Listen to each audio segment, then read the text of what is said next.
Alright, we're live. Okay. Good morning. It's still morning, 11:33. Good morning to everybody out there. Welcome back to the 7th Generation Podcast. Today's episode is about truth, pain, accountability, and healing. My guest, Curtis Wolf, is sharing his real-life journey from addiction, gang involvement, crystal meth, and time in jail to choosing a new life. This conversation may be triggering for some listeners.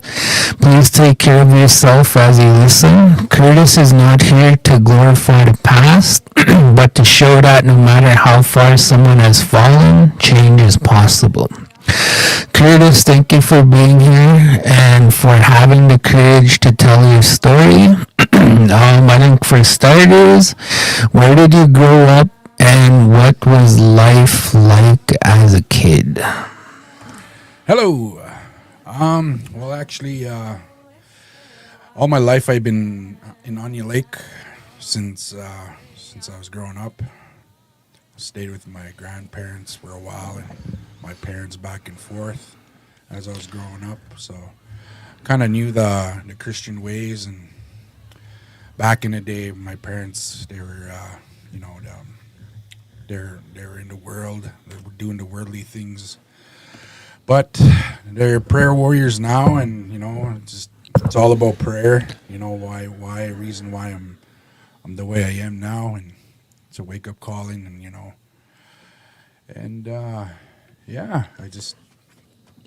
that's what's going on right now. Okay. What did you dream about when you were young? What did you want to be when you grew up? Well, when I was little, growing up, I always seen my cousins, my uncles, and they're working pipelining and all this, and seeing my dad working all the time, I started realizing, knowing what work was probably when I was about 13 years old, and I was going to school at the time, and seeing my dad. He's been working with maintenance, public works, Onion Lake for quite some time, and so my dream was, become a plumber, a gas line water plumber, and that's actually my goal is to get my red seal, and I'm halfway there getting my red seal, and I'm just that's actually what my goal is for work, being a plumber. And I used to work with Onion Lake Public Works, and we did about 85 houses up on the new division. And my experience was putting in water lines and installing new renos and bathrooms, tubs, toilets, vanities, and all that. And and I really like that, and and I'm gonna stick to that. And I know the future out there, plumbers, they're it's all about water and giving, making a person healthy and whatnot, and that's my goal. So I'm gonna stick to that, and yeah. Right on. Okay, so I think we'll kind of start diving into your story here. So a two-part question. I think they're closely related. So you can answer. I'll give you two questions, and then however you want to answer that will be up to you.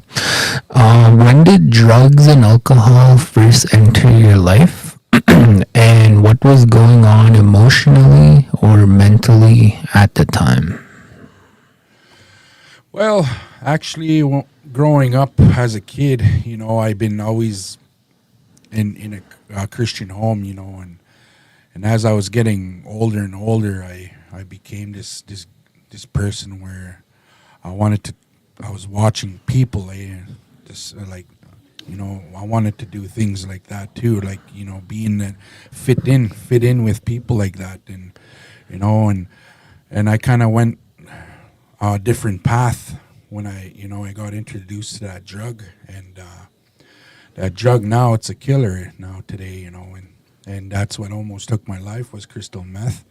I was really into it, made me change to a different person where I didn't want to listen to anybody. Where I just it was a really it was a pretty strong path where crystal meth took me.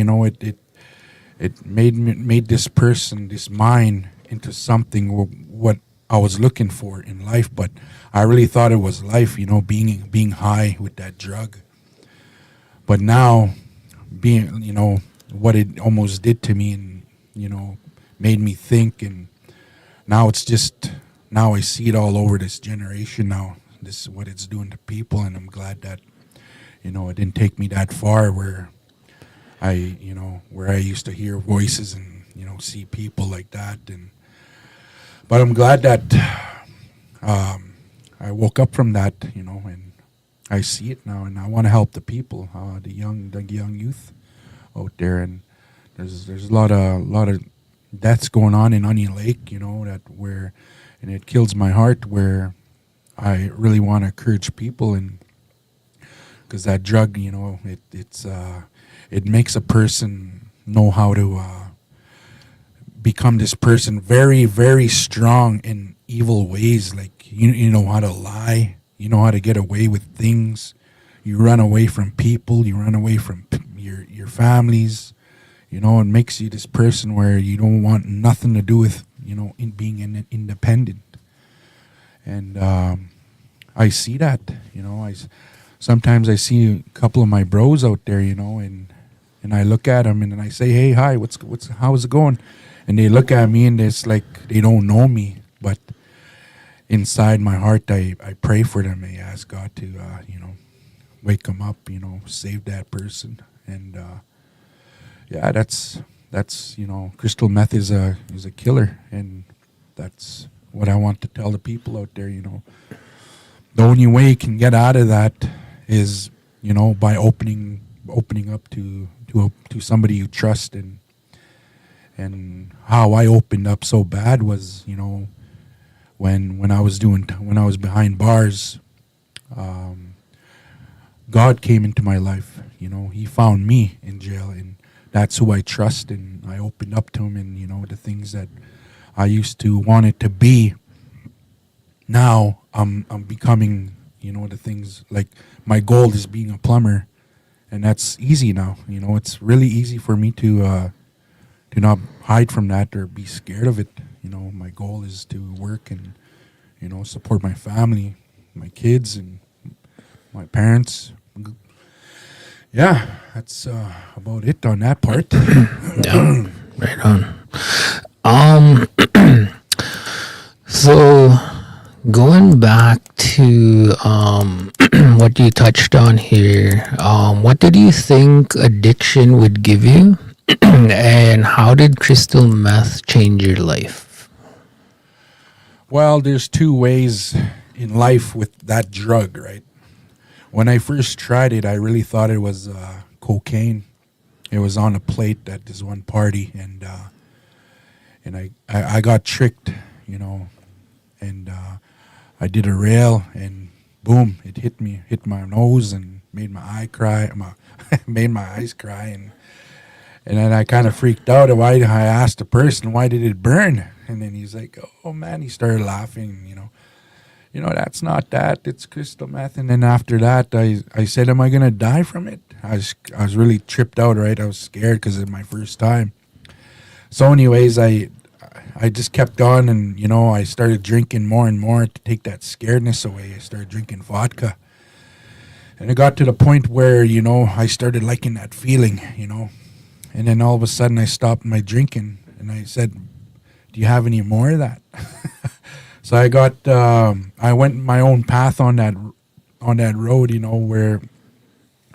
where I didn't know what it was doing to me. I didn't know till a month after that I didn't show up at my home, and my parents were really worried about where I was at, what I was doing, and so I had a choice.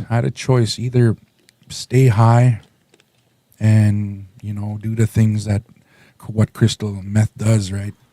Or move on to the sober life and not stick around being around that. So anyways, it was a challenge. So I stuck to crystal meth for a good whole, like, man. I started drugs actually when I was 17 years old. Started drugs and then, and alcohol from there, and it just, this whole time my mom and dad, growing up, and they would pray for me, I guess. And my dad would tell me, son, come here, I'll pray for you. And I at that time I remember saying this. I said, I don't even know why you guys, what do you want from me? Why you guys want me to pray? I don't believe that. You're crazy. I used to say that to my parents. And now today that I believe in that, and that's my walk, and I'm going to keep it strong. And I just want to help the youth out there. That's that drug and alcohol is not the way. The way is opening up with your life, with something, something you want to believe, and something who you are. You got to figure that out. And I figured myself out. I discerned myself in jail. I used to look at myself, man, I can't wait till I get out of here so I could start smoking meth and, drinking, and I got so used to myself saying that in the mirror. And then once I seen myself growing up in jail every day, I would see myself, and all of a sudden, boom, it seemed like something hit me, and I was like, I'm not going to do that, because it made me think what I used to do. I heard it a lot of people. I sold a lot of drugs, and I really thought it was life, that drug that took me away. But being in jail, wow, it really changed my life. And, being in there was, learning how to have patience, learning how to have, this anger that I used to have. And, all these steps, I tried it. And, I finally realized, looking myself in the mirror in jail, that, I need to change my life. I got family out there. When I get out of jail, I want to be this person where I want to help the youth and help my family, my kids, my cousins, my relatives, and uncles and aunties and nephews, nieces, all that. So that's just where crystal meth took me, and where crystal meth made me think. And now that it made me change, it made me this guy that I am now today. And but everybody has problems out there, it's not just me. And but all I could say is, prayer is a very powerful thing. When you ask something from God, and if you mean it, God will answer. And if he doesn't answer right away, he wants you to have faith and have patience on that. He will answer. So just don't give up on him. There's a lot of people out there that, they say, oh, blame God, blame this and that. But, it's us. We leave him. He's always there in our heart, because that's what he said, that we are the temple, and we are holy, That's why we're breathing, and that's why we have a heartbeat. And I encourage you with that, it was a long journey, what I went through, and now I see the world is just, it's crazy, it's this world's becoming to, it's all about competition, like who's crazier, or who has this, or I can do this, it's all about that, But, it's a easy and hard walk, That's all I could say with that part, Well, I have another question here. How did gangs and street life pull you deeper in? Well, on that part, where I just told you about what competition, right? I wanted to be something. I wanted to be number one. I wanted to, to prove myself to the people out there, but in an evil way, where it took me very deep down, right to the ground, where I end up sleeping on a street where my face was against the sidewalk and it was very hot and I was just straight high, right? All of a sudden, I kind of woke up a little bit, and all of a sudden I heard somebody in my head saying, "Come home now, son." And I remember that, and I guess my dad was praying for me at that time. This was in Edmonton when I snapped out of it, and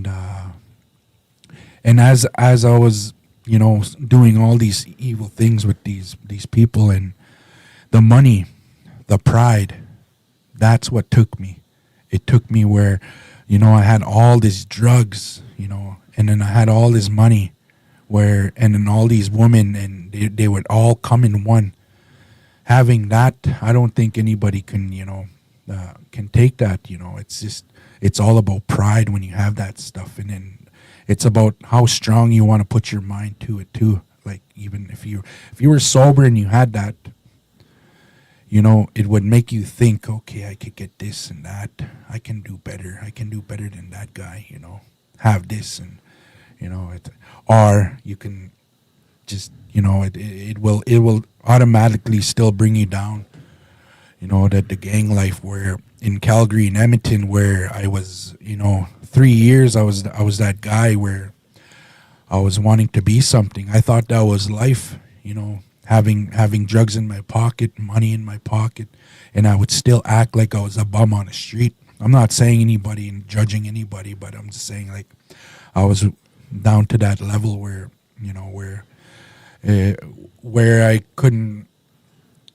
It was hard, and the people that were under me and the people that I would tell, like, go do this and that, it would make me feel like this guy where I was unstoppable. I was the boss. That's how it made me feel.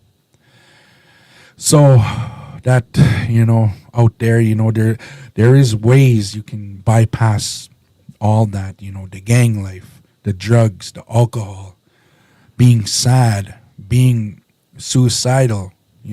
There's ways you could bypass that. And the only way is by prayer and asking God.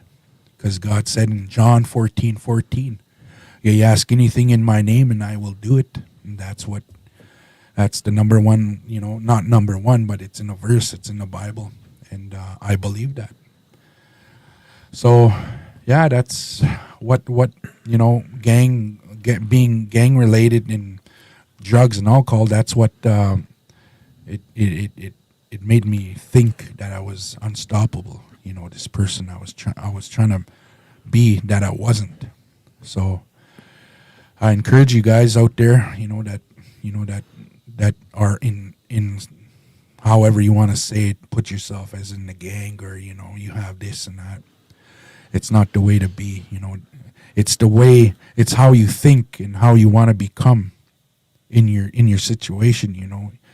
It's so awesome just to be sober, just to think wisely and have a clear mind, not to always worry, do these evil things. There's two roads. There's two roads in this life, and that's sober. Being sober is fun too. You can have a fun life, and that's what I'm doing right now. I'm enjoying my life, being sober, having clear thoughts, clear mind. Do things soberly. It's pretty awesome. I encourage you guys that all the people out there. Aye. There's another section here that I want to touch on with you, Curtis. The first part is about jail, being at rock bottom and realizing the situation that you're in. And then after this set of questions, I'd like to kind of start shifting towards choosing change. So how going through all of that stuff and then kind of starting to transition your life out of that. So the next couple of questions here. What was your first time going to jail like, and what was the lowest moment for you? Well, being in jail, you know, when I got caught, with a bunch of stuff on me, how I went to jail was, you know, I had a hockey bag full of firearms, and it's crazy. It was crazy how I went to jail, why I did this time. I had a lot of firearms, and I was with this woman, my ex, and we were walking across the ice, and all of a sudden we were walking. I had a sled full of a hockey bag full of guns, and we were walking, and then all of a sudden we were on almost across the ice, and then all of a sudden somebody was yelling from behind us, and yelled, and I turned around, and then my ex was like, I think that's my uncle. Should we go check him out? So we turned around. We went close to him. As it was a real bright day. It was a really very sunny day that day. As we got closer, it said police right on the chest, and I was high and drunk. And once I seen that, I grabbed the 30-06 and I shot in the air. And so anyways, the cop went running back up the hill, and then we were walking back to her brother's across the ice. And then we were in the middle of the ice, and then all of a sudden the whole ice was just all the roads, approaches were filled with RCMP, and I stood there for 4 hours on the ice, and I didn't know what to do. All I could do was just smoke crystal meth and drink my Hot 100. And I got so messed up where I was getting so drunk there, and then I started smoking crystal meth, and then I was on the level, where, boy, and then all of a sudden my ex was like, I'm just going to go back. So she did. I said, yeah, just go. And we hugged each other and whatever. And I was sitting there, and the fourth hour, I surrendered. I was looking up in the sky, and I surrendered, and I was like, oh, man, I'm going to probably do a long time. So I surrendered, and the cops came. They took me in, and they wanted 10 years for that. But I did 4.5 years all together, all in one shot. And but anyways, when I went to jail, man, it was so lonely, man, and it was scary. I always had to watch my back, being hungover in there, coming off that drug. It was really scary. I didn't know what to do. I always wanted to stick by a guard, or, I wanted to, try find somebody, one of my bros that I know, and be by his side all the time in jail, but I went all the way, fear took me a long way.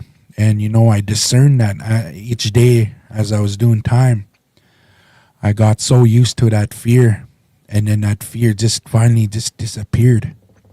I grew up from my mind, because my mind was very, it was childish, being in jail, and then it was like going to school, learning these hard questions.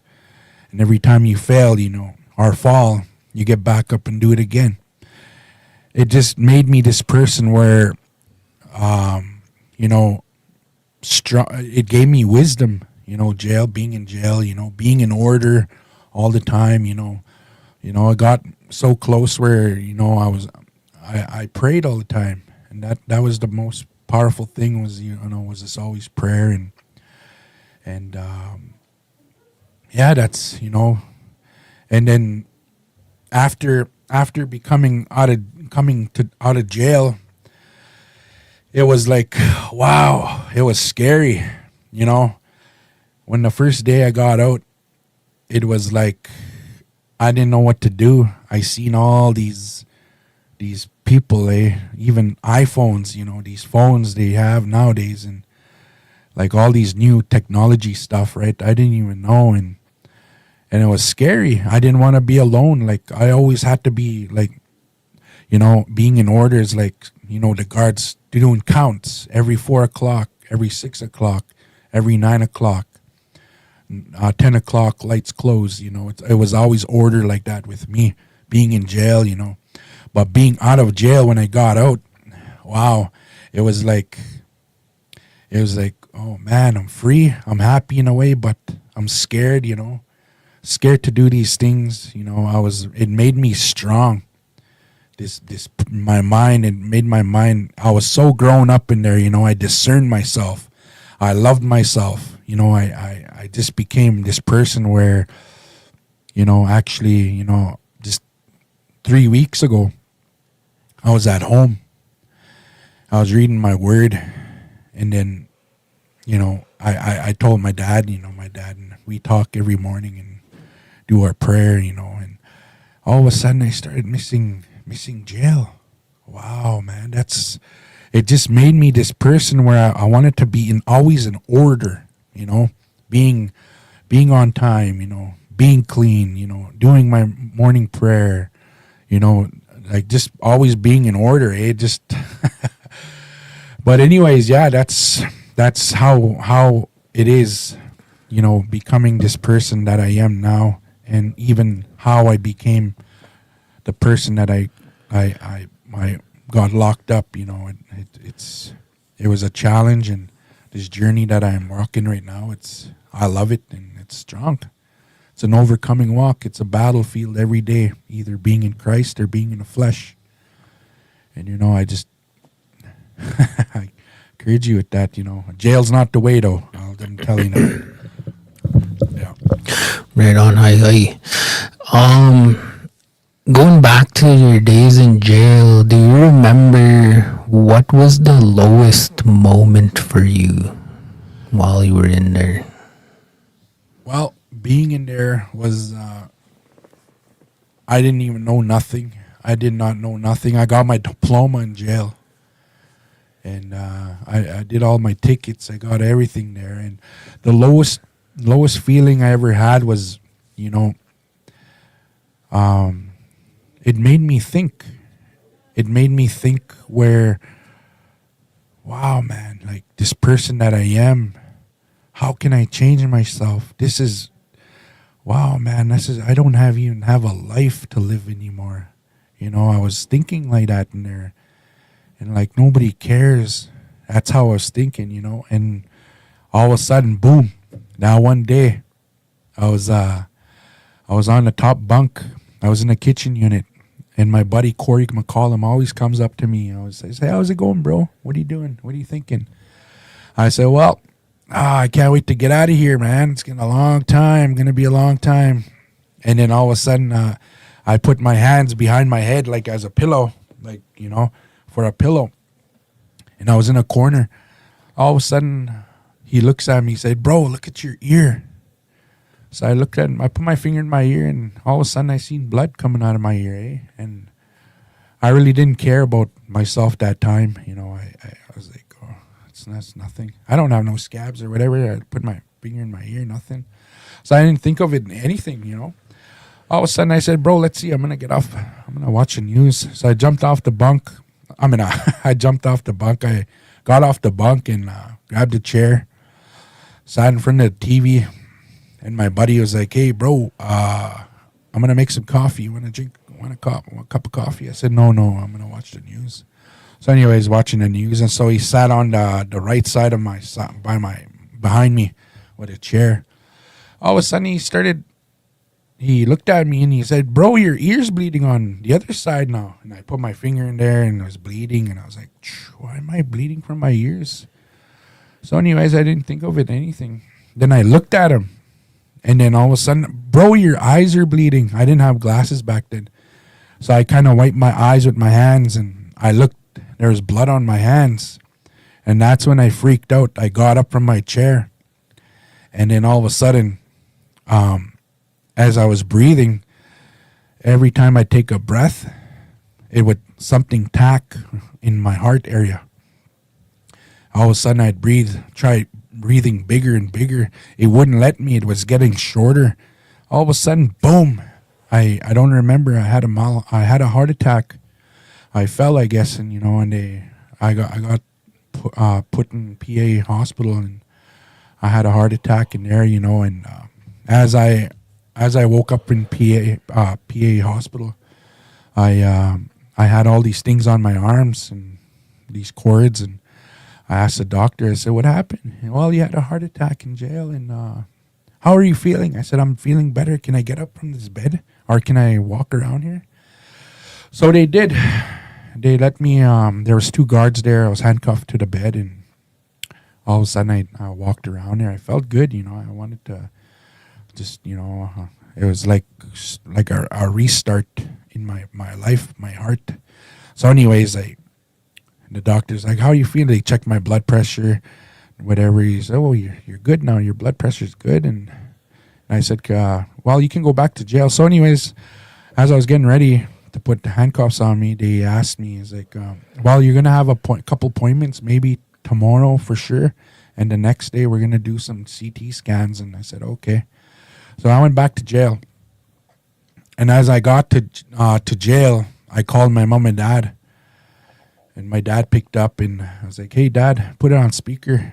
I need to tell you something." He's like, "What's wrong?" I said, "Well, anyway, I got a couple days ago, I had a heart attack, and I don't know, and they're gonna be doing CT scans on me and whatever."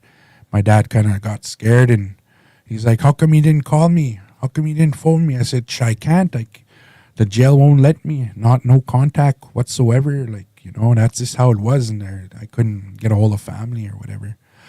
So anyways, my dad, he's like, "I'm gonna pray for you, son." So I said, "Okay."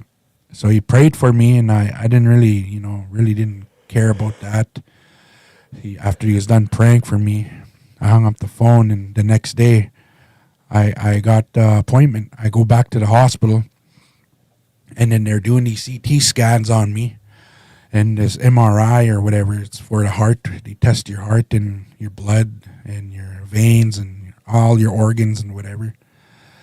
I was sitting there. I was going to go in this wall. Actually, I went into this wall, and then they closed the door, and it made my body like it was, I don't know, it was kind of like a big magnet in there, and, they checks your body.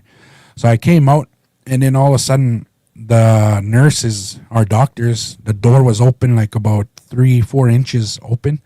I could hear them, what they were saying, and there's a little tinted window by the door there, the x-ray room, and all I heard was the doctor say, "We should do it now.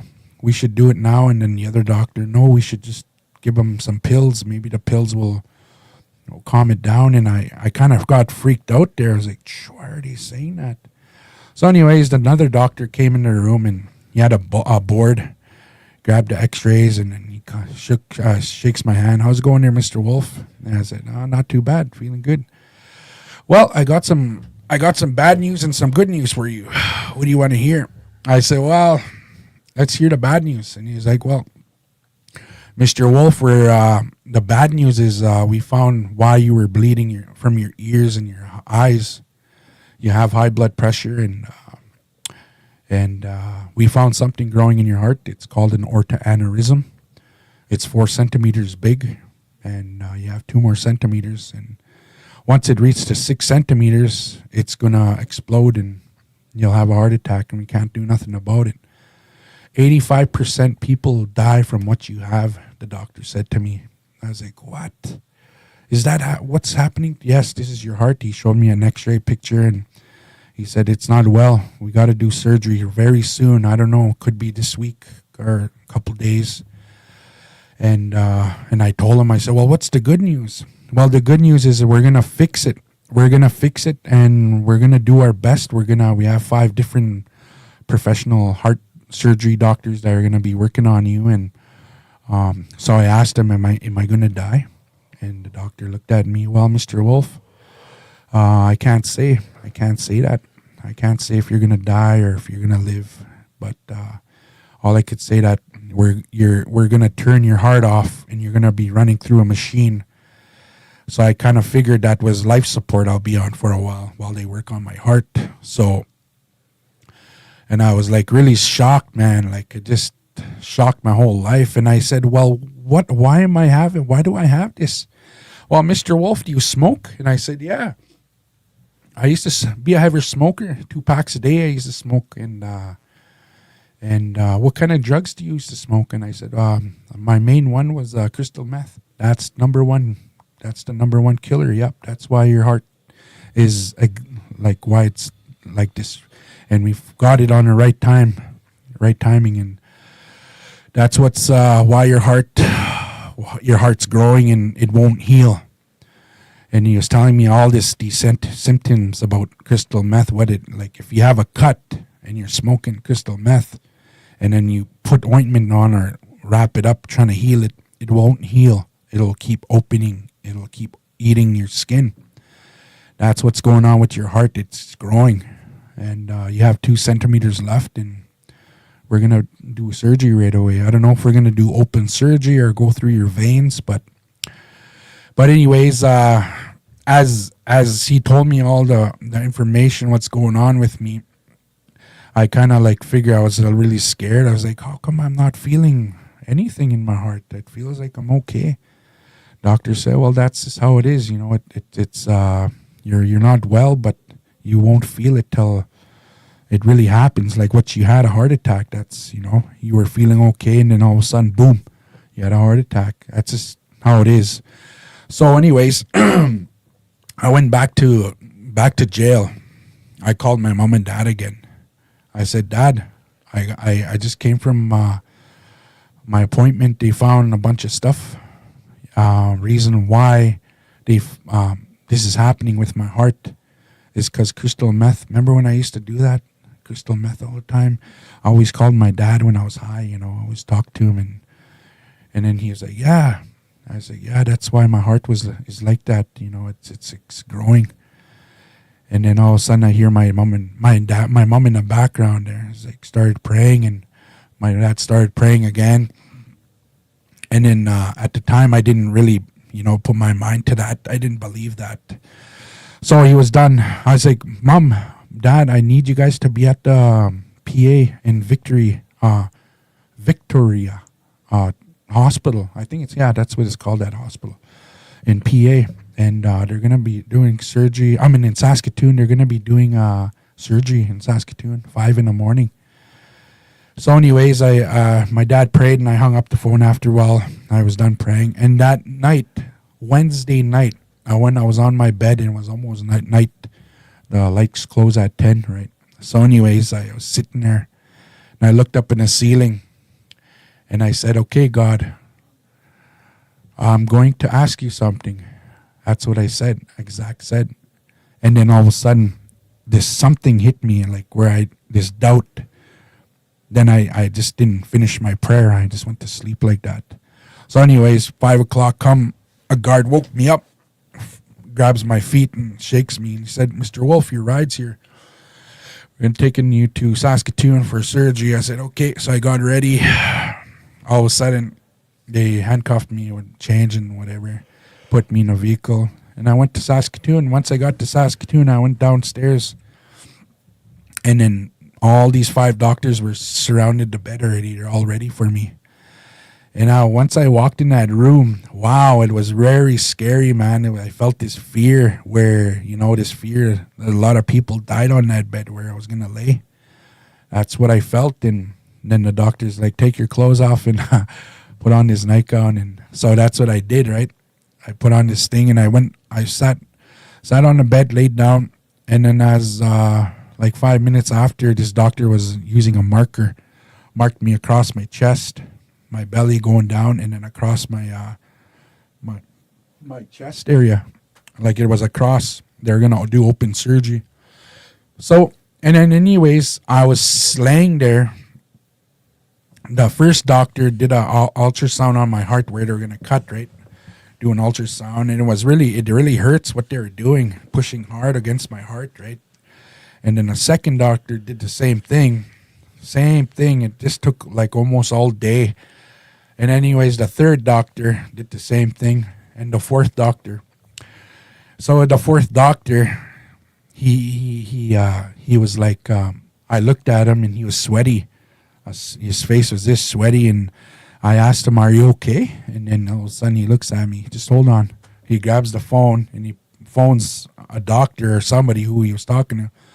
And all of a sudden, another doctor showed up. So he gave that doctor that ultrasound thing, put some cream on it, and then he turns the TV screen.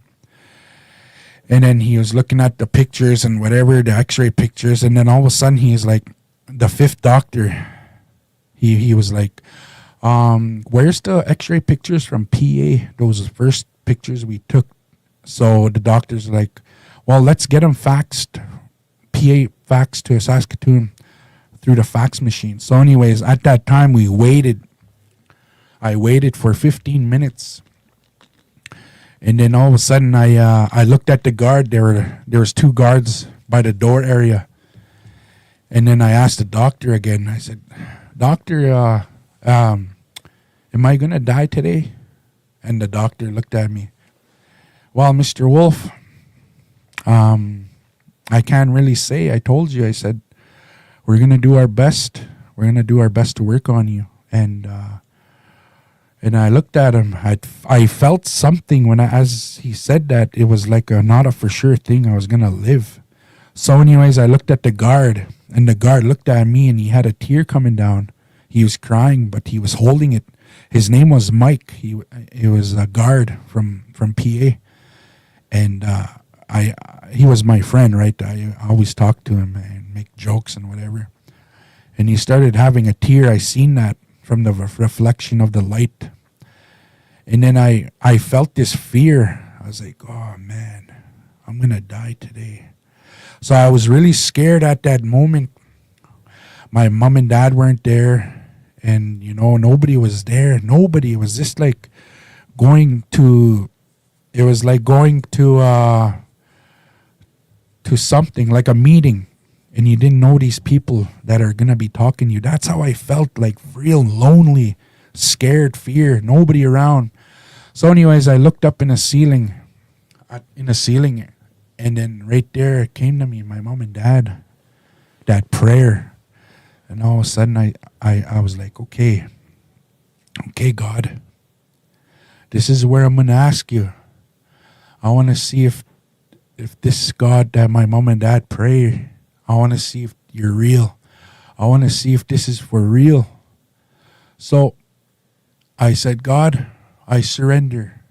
I give you my life. I said the exact words. I said, if I die today, I don't want to go to hell. I heard about hell in heaven. I don't want to go to hell, God. If I die today, I want to come to heaven, I said. And then 5 minutes after, I was paused. Then right there, I said, okay, God, how about this? How about this? How about, God, if you give me a heart, a brand new heart today, I will serve you and I'll read your word. I'll talk about you. I'll do all the good deeds. I'll help all the youth, the people around the world. I'll do my best for you, Lord God. I said that. That's what I said. And then at that time, the fax machine came in from PA, the pictures. And then the doctor grabbed my x-rays and put it on the TV. And then the doctor said, Mr. Wolf, look, see, this is your heart from PA. It looks real rough. It's a very rough heart rate now you have. And this is your heart rate now. See how they look identical, right? And then all of a sudden, so what we're doing, why we're taking all these pictures, we're trying to figure out where to cut around it, what not to cut. So, and then right there, somebody poured like a gallon of liquid, hot, like a syrup, pancake syrup, like that thick stuff right on top of my head. And I felt it going down real slow, and I felt weird, like, what's going on? That feeling, I never felt it before. It was going very slow down. And then all of a sudden, the doctor looked at the TV, Mr. Wolf, look. So anyways, we took about 200 pictures, all the doctors here. Your heart's right here, and your heart. But right here, this is your heart rate now. See how I'm moving the ultrasound? And then all of a sudden, he's like, Mr. Wolf, how did this happen? There's nothing wrong with you. Your heart's 100% perfect. And then I was like, what? I started like, it was, sorry about that, but yeah, I still get happy about that, what God did for me. And that's my life. My life is, sharing my testimony to people out there. All because of this. It was all over drugs, alcohol, crystal meth. But, it's, all I could say is that my, I just want to encourage you guys all out there. And it's a pretty good walk that God gave me life again. And I want to continue this, I want to reach out to the people out there, youth, mostly youth, and the people that are in gangs. I want to conquer this. I want to squish this evilness around this world. I want to help the youth. I want life.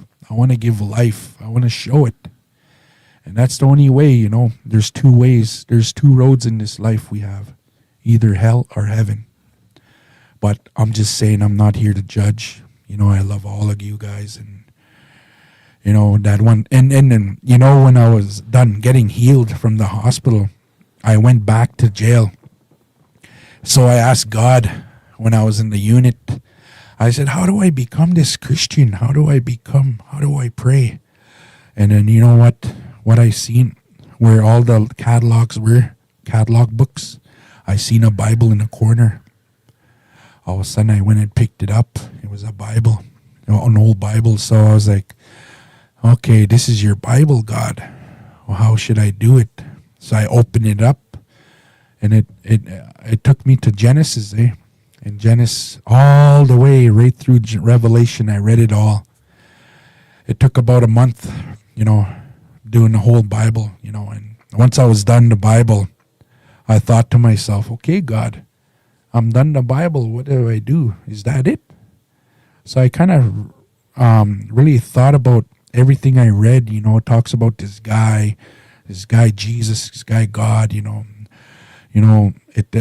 It talks about power. It talks about healing. Talks about encouraging one another. And then I asked God. I was like, how do I become this person? So, anyways, I opened it up again.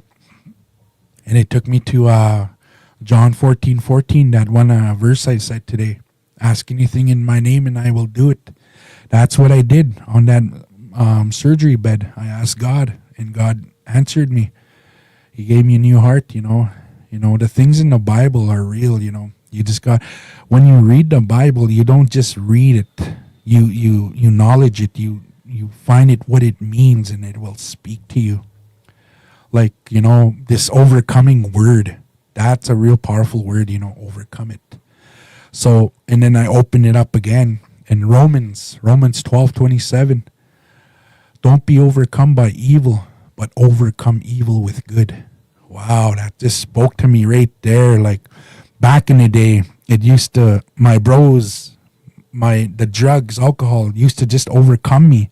And I used to just do it, these evil things. But now, when I look at that verse, don't be overcome by evil, but overcome evil with good. Oh, wow. I overcome these evil things now. I turn it around into good ways. That's how I became this person that I am now. And I just want to let everybody know, if you guys, anybody that needs prayer or anything like that, you can add me on Facebook. It's Curtis Wolf. And I just wanted, this is my testimony. So I want to travel all the world, around the world for this and what God did for me. And this is I thank the Lord for giving me another life, and there's a lot of options out there for you guys, your youth people out there, Come on, don't be that same person every year, You're just like, man, When am I going to change? How can I change? Look into it, Don't just sit there and think and be sad, Just get up and, pray, talk to somebody that you trust, open up. 'Cause that's the only way, if you hold it in, you're going to explode, and that's where the jug's going to take you, and boom. I'm just encourage you guys, though, just prayer. Prayer is a lot of, prayer is a good thing to do. If you have nothing else to do, pray. And I encourage you guys again that, and Onion Lake, thanks for Onion Lake radio station for allowing me to share. And I encourage you, all you people out there, and thanks to to everybody. Yeah, right on. Thanks, Curtis. That's such a powerful story. That's such a powerful experience. Sitting here listening to you share that. I feel the emotions, and kind of shook me up, like just felt like I was a doctor in the room there. But yeah, I know that's powerful, and I'm really glad you shared that, especially for the piece on when you mentioned the effects of what the drug can do to your body physically, by abusing it and using it a lot, I guess, and the dangers that come with that.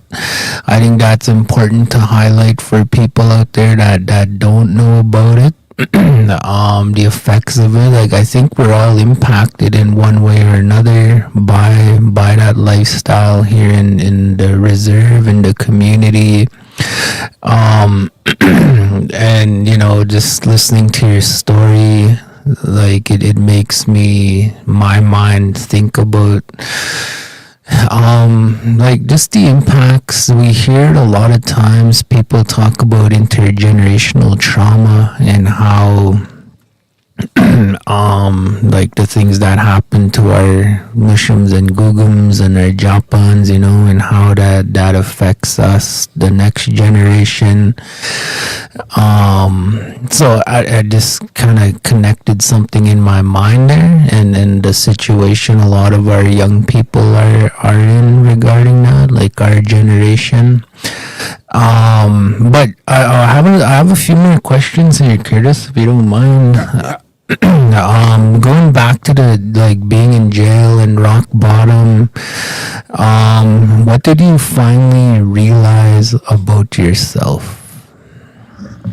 Well, about myself, I could see the change, and I could see my plans, my goals very clearly and very strong. Like I said, that overcoming word.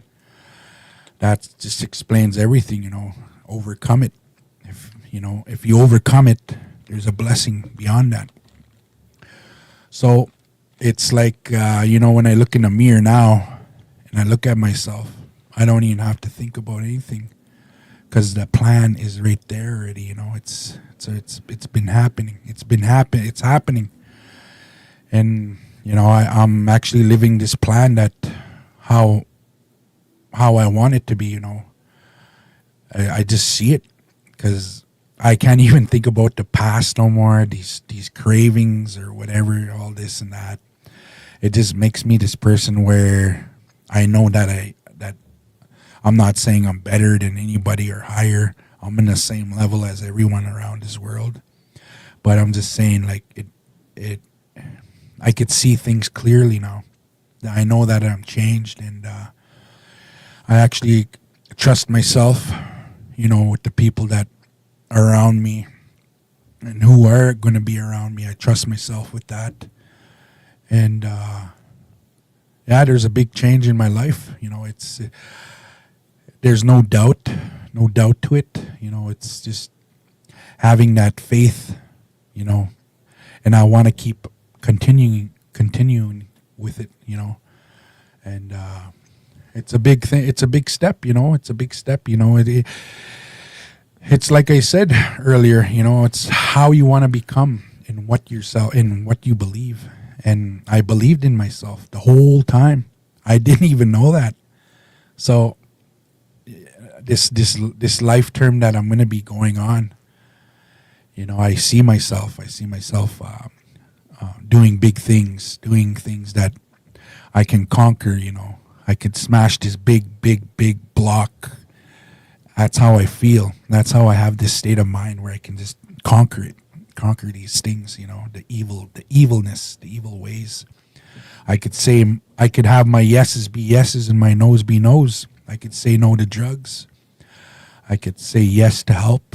I could say yes to encourage. It's just it's a wonderful journey, out there, and yeah, that's about it. Being in that right state of mind. It there's, I could say more. There's like lots. There's options you can have in your walk. There's all kinds of different ways, but the number one walk, my walk is, reading the word, praying, and that's just, I'll never, walk the other way or walk this way, because, God showed me something in my life, and, and you know what, actually, I'm going to bring this up because, I actually told the doctors, I asked the doctor, I said, what was supposed to happen to me anyways? Well, Mr. Wolf, he paused. I think we wouldn't have did that surgery right. Like, no, not like that. Like the surgery that was supposed to happen to you. Because what we were trying to do was we were trying to figure out where to cut around the heart, and there was way too much, I'll say like too much skin right inside, and it was a hard. All I could say is that you wouldn't have made it through that surgery, and that doctor. And I looked at that doctor and I said, "Wow, it just bring me to a life that I want now." So I just yeah. Every morning when I wake up, I pray. I ask God. I said, "Well, it's a spiritual battleground, that when we wake up, do you want to walk in the flesh, do the worldly things out there, or do you want to be in Christ, be with God, and start, doing the good deeds?" I'll say, in my way, I'll be like, not judgmental. I'll like doing good deeds is, keeping yourself occupied and not doing the evil things, right? That's all I got for you for now. With that, Right on. Hi.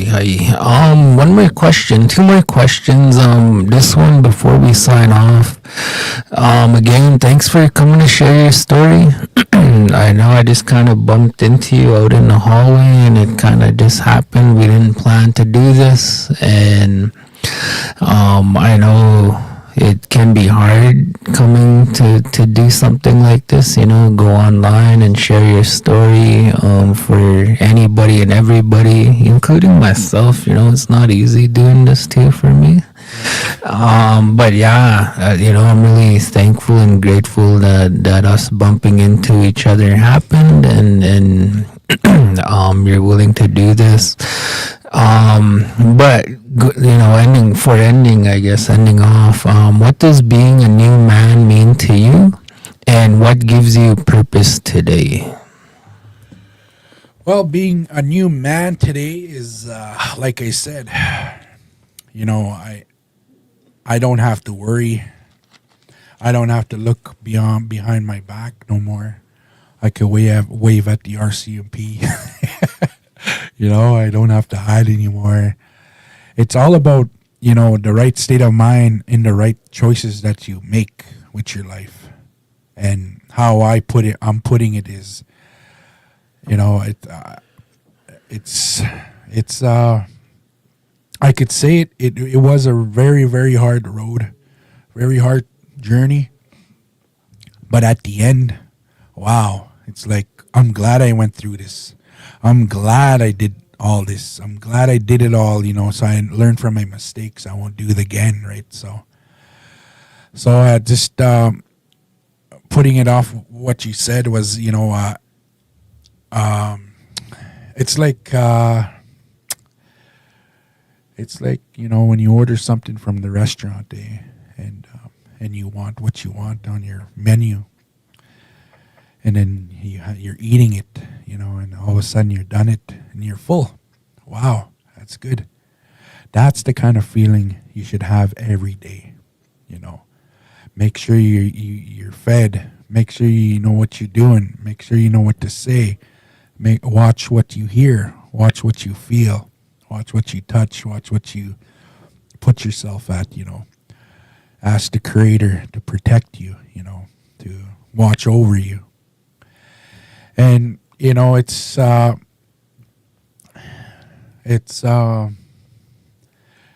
kids too. It brings me happy, seeing my kids that, my daughter, she's going to school in Calgary. And my son, I have my son, his name's Samuel Wolf. I really love that boy. He's going to school too. I just want to shout out to my mom and dad too. It's if it wasn't for my mom and dad's prayer in this walk that I am now and who I am, I really love my parents and love my dad, my mom. They're prayer warriors. It's good to have parents. But I'm just saying, that I give thanks for my dad. And it's like I said, I don't have to look back, watch my back no more. I could just be free from what I do. That's the right answer, I think. Right on. Hi, Curtis. Before we close, I think this comes to the end of it. Is there anything else you would like to touch on, or any last messages for the young people out there? Yeah, I like to encourage. When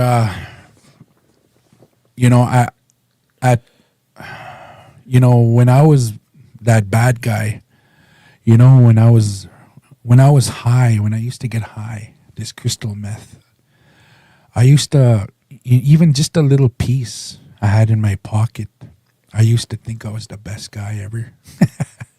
I remember sitting with my bros in the bushes, a real hot day. I didn't even have a life. And, I thought that was life. And it just brought me right down, that drug.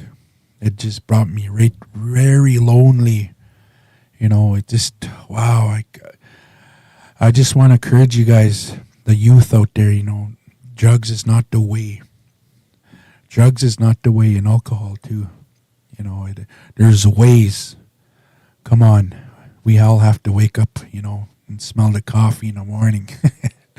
But I just, I really love all the youth, the people that need to hear the truth and love, The reason why I'm telling you, because I love you guys.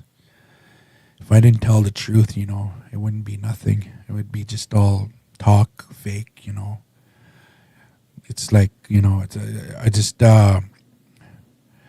encourage the people that are lonely out there, that think you're alone. You're not alone. God's with you.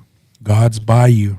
When people say they blame God, because of God took this and that, It's not. Don't blame God. It's because you left God. You go your own way. You go your evil way, that evil drugs, alcohol, But I'm just saying, don't be scared of that walk. It's God really loves you guys, God is love. That's all I could say. And to the people that that need talk, to have a talk, you can always add me on Facebook, and ask for prayer. I could pray for you, and because prayer is pretty powerful, out there. And that's just it's a disease. It's like a disease, this drug, and it's taken a lot of people out. That's the part where I want to fix that, where I want to break that, and I want to tell you the truth. And there's a heaven, there's a hell, and there's only two ways, two roads. Pick one. But I encourage you guys. I'm not here to judge you or pick on you or say bad things about you. There's ways you could find love. There's ways you could talk to somebody. It's when I was out there, I never had nobody. I always thought I was alone when I was high. Waking up hungover, or waking up or never slept. Wow, it was sad how my lifestyle was. I just want to encourage you, now that my life has changed, man, I could see everything. It's like breathing fresh air in the morning and having a cup of coffee. That's a good feeling. That's how, I want to encourage you guys, you can be like that. Instead of, turning to drugs. Drugs is not cool. People think it's cool. Remember what I said earlier about it's all about competition, It's not about competition, when you're sober. Sober is being, telling the truth, sharing the love, There's a lot of people out there that have that, but it's all up to you if you want to change your lifestyle, open up, just don't be scared. Don't be scared in that closet, or, being in the corner, or being alone in the bushes, or, just come out, I encourage you that. Overcome. I overcame it, and, it's, now I could see it, and I could say it. I used to hide. Be a really good hider. But anyways, yeah, there's the wellness, you guys, people that don't know how to change or don't know what to do, you could call the wellness, Onion Lake Wellness, and they're sure to help you out there, or inbox me, and I could do a pray for you, and Examuma. Right on, Curtis. Hi. Thanks for coming to do this again. I really appreciate it. Curtis, thank you for trusting us with your story. Your past does not define you, but your choices today do. To anyone listening who is struggling, you are not alone and help is possible. This has been the 7th Generation Podcast, where we believe in healing, truth, and second chances. For as long as the sun shines, waters flow, and grasses grow. Hi, mustas.